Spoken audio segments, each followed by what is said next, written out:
Hello and welcome to Business Live. Coming up tonight, the Ghana cedi crosses 13 cedis mark as it depreciates 5.4% in value to the dollar since 1st January 2024. Energy analyst accuses ECG and Bidco of collaborating wrongly with the government as Ghana grapples with intermittent power cuts.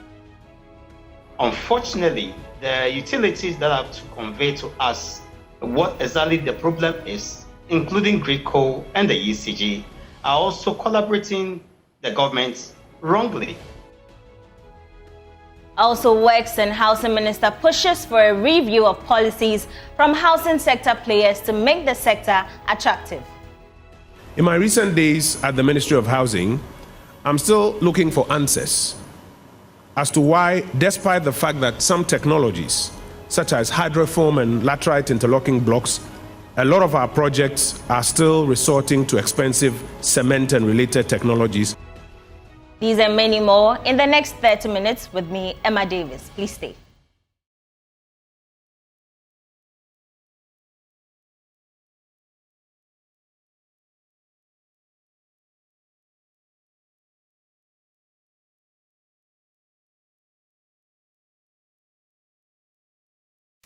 Welcome. Let's settle for the details. The minority in parliament says Ghana's power sector is on the brink of collapse on the back of recent intermittent power outages. According to minority spokesperson on Mines and Energy, John Janapo, government is so broke and unable to purchase fuel to power the thermal plants to generate electricity. He was speaking to journalists in parliament. The load shedding is getting worse by the day. The very day His Excellency the President was delivering the State of the Nation address and boasting, at that very period, the utility companies were shedding load. The situation appears to be exacerbating. Yesterday alone, there was a whopping 530 megawatts of deficits, culminating in curtailment of power to Côte d'Ivoire, to Burkina Faso, and to Togo. You would attest that there was some massive darkness yesterday. Today at 12 p.m., load shedding would commence again. Our investigation indicates that some of the thermal plants are down. Specifically, TAPCO is down, TICO is down, and so they are not generating enough power. But more importantly, there is a lack of fuel in the system. Because of the financial constraints, government has not been able to procure adequate fuel to fire some of our thermal plants, culminating in the load shedding that we're experiencing. 1 month of load shedding is more than enough.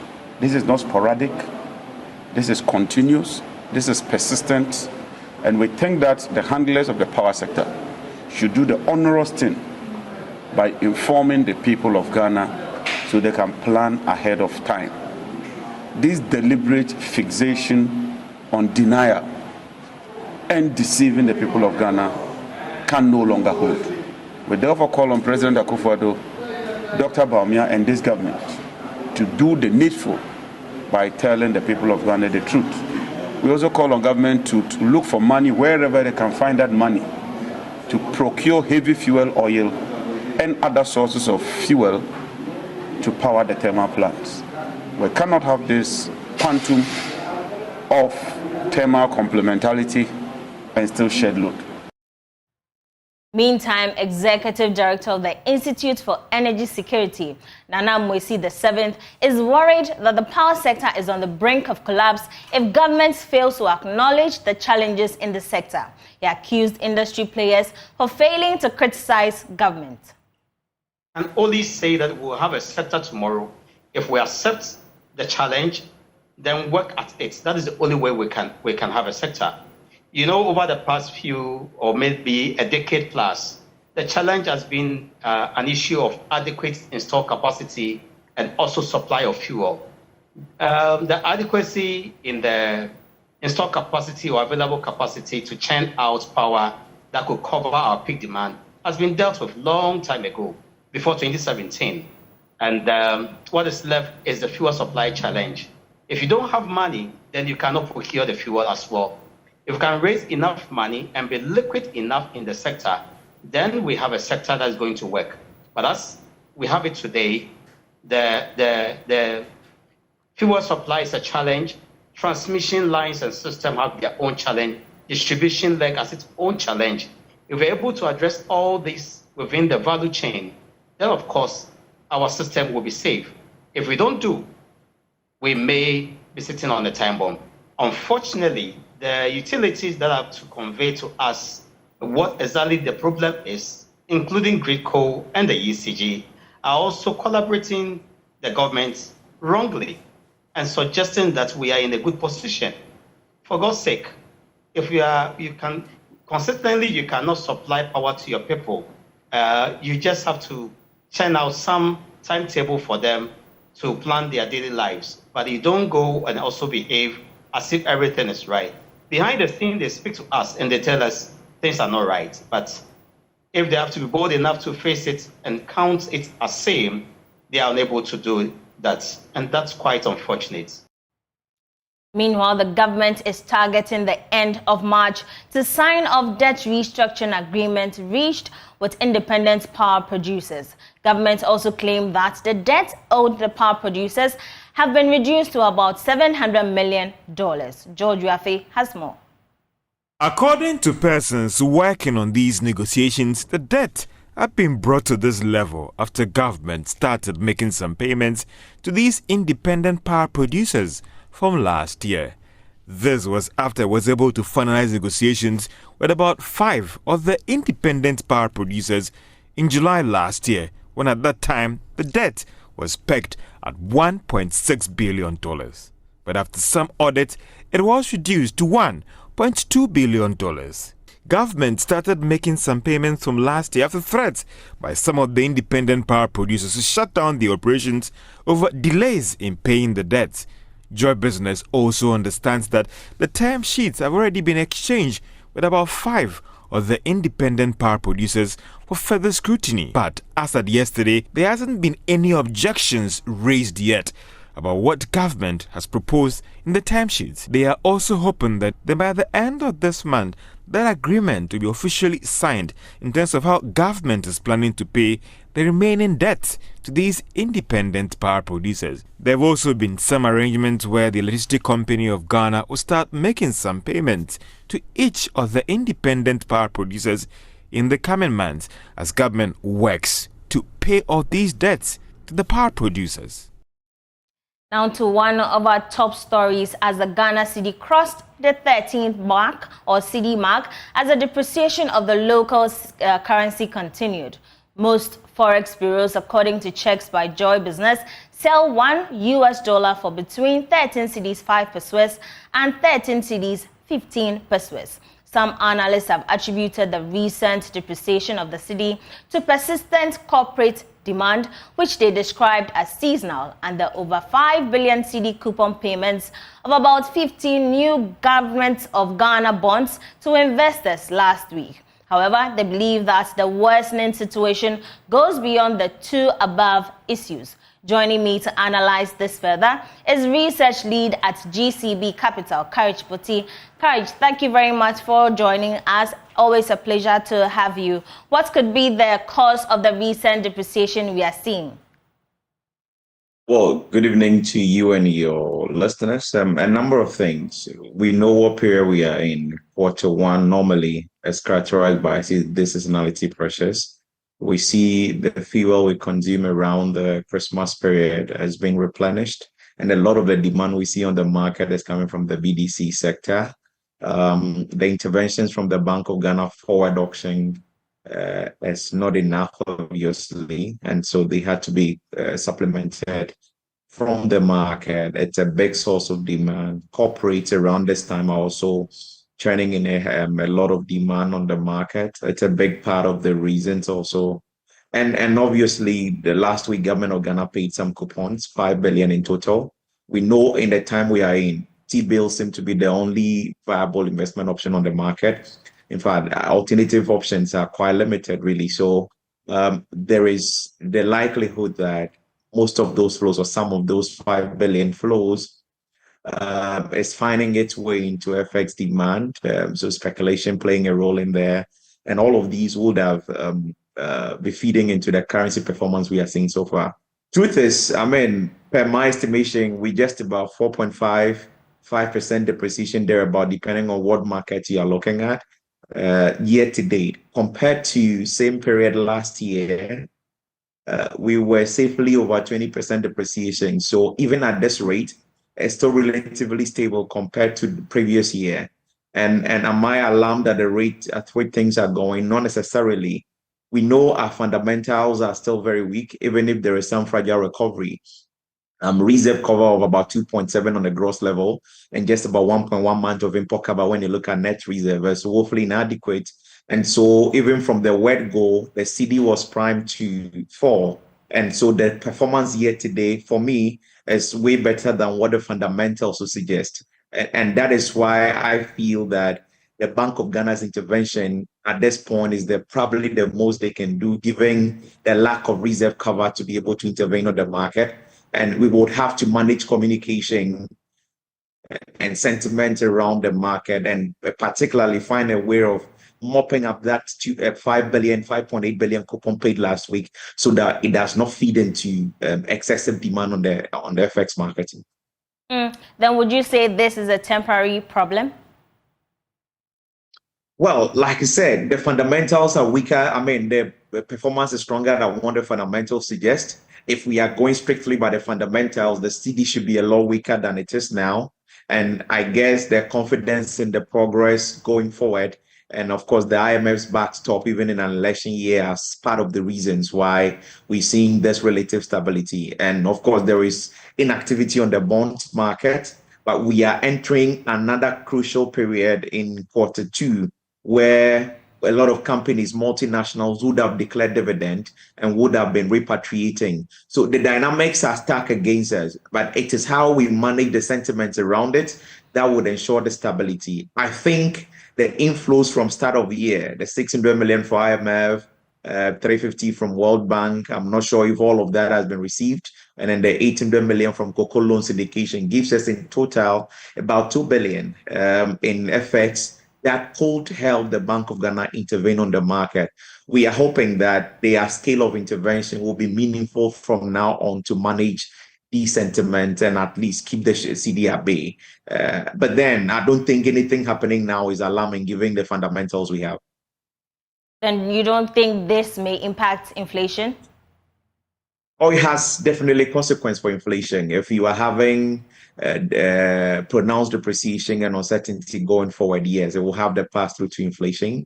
The point I'm making is that at this point, it is quite measured, quite expected. But if we're going past 5, 6, 7% going forward, then that could definitely have implications for inflation. But the sources of inflation even go beyond just the direct impact of CD depreciation. It has consequences for fuel prices at the pump as well. Because the truth is, the pricing formula for fuel at the pump has exchange rate in there. So beyond the goods and the prices of import, it would also feed in through the export price of petroleum, and all of these are sources of pressure to inflation going forward.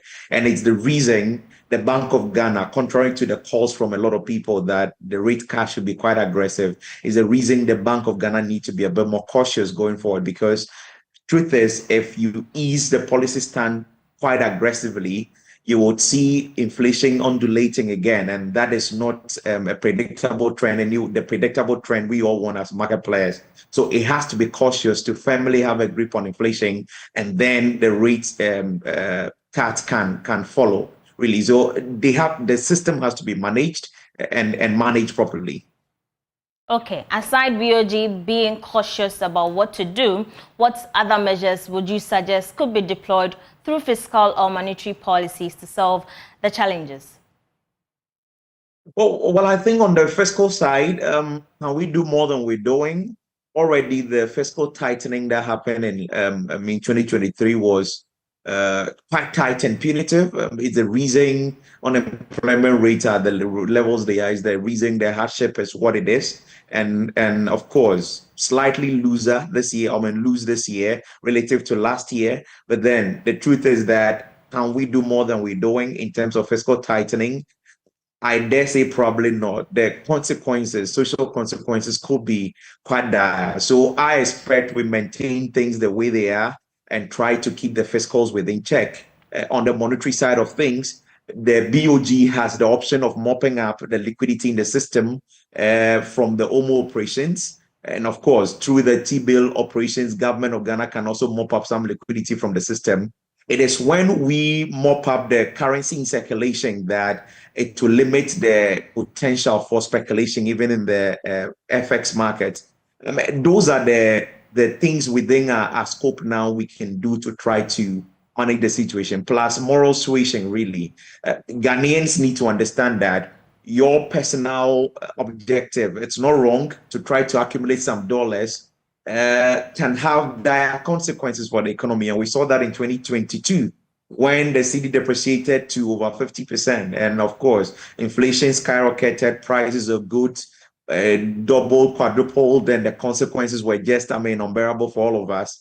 If we pursue our individual selfish interests, which is not wrong legally, it has consequences for all of us. So we need to question ourselves properly. Do we have need for the dollar you are buying?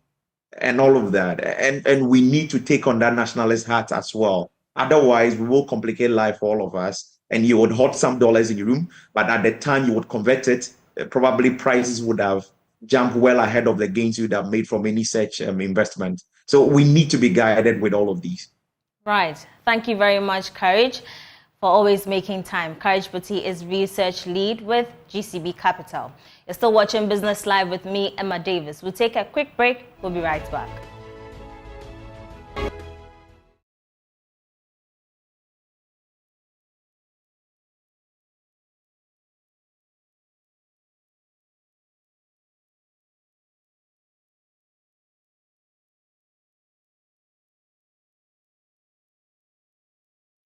Welcome. Thanks for staying. The rest of our stories continues. The Minister of Works and Housing, Kojo Nkrumah, is asking players within the housing industry to furnish out some key policies to ward off challenges that could affect the growth of the sector. According to him, the sector has been bedeviled with so many challenges, hence the need for a proper regulatory framework. He was speaking at the Ghana Real Estate Developers Association annual CEO's breakfast meeting. Works and Housing Minister Kojo Nkrumah, the event called for a collaborative effort from stakeholders within the housing industry to aid in bridging Ghana's housing deficit.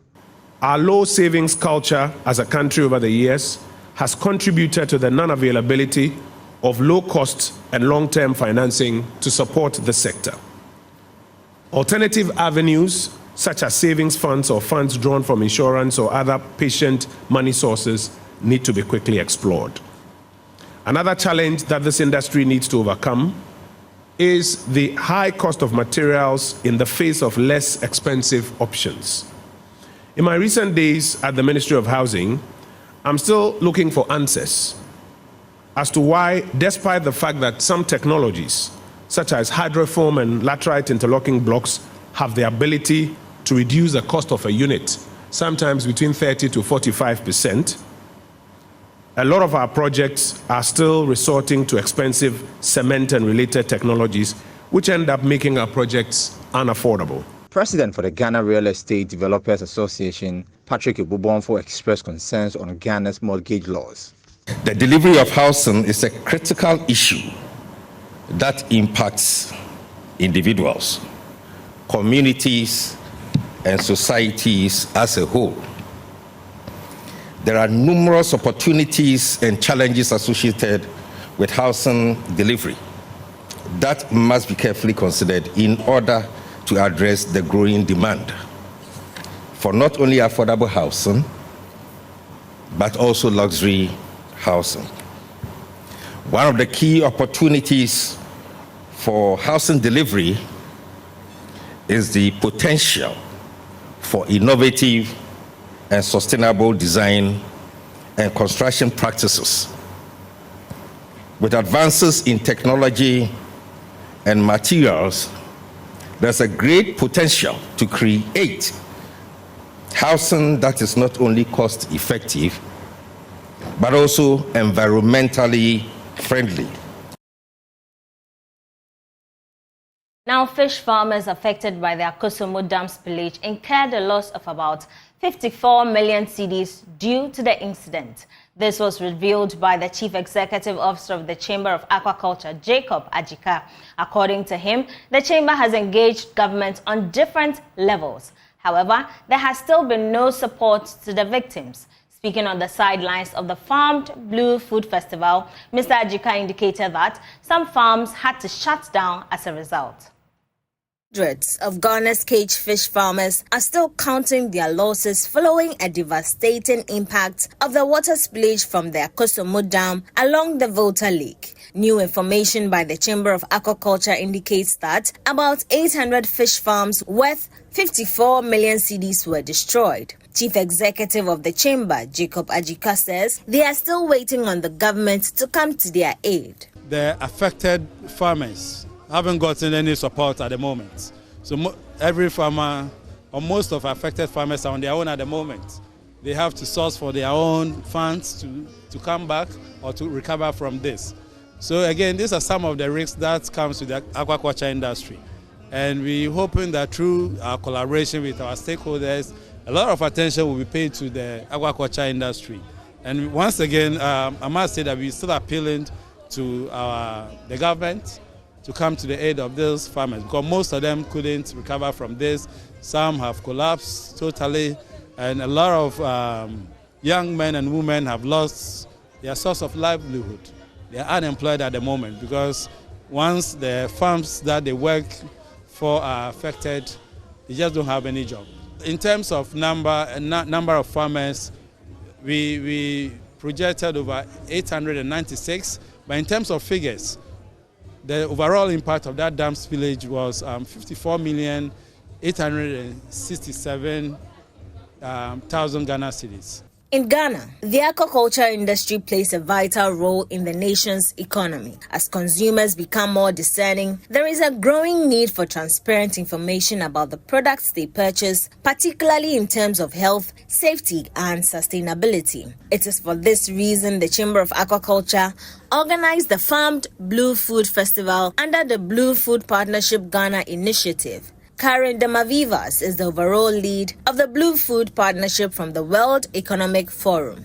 It's been very important and gratifying to us that the Ministry of Fisheries and Aquaculture Development and the Fisheries Commission is very supportive of this work.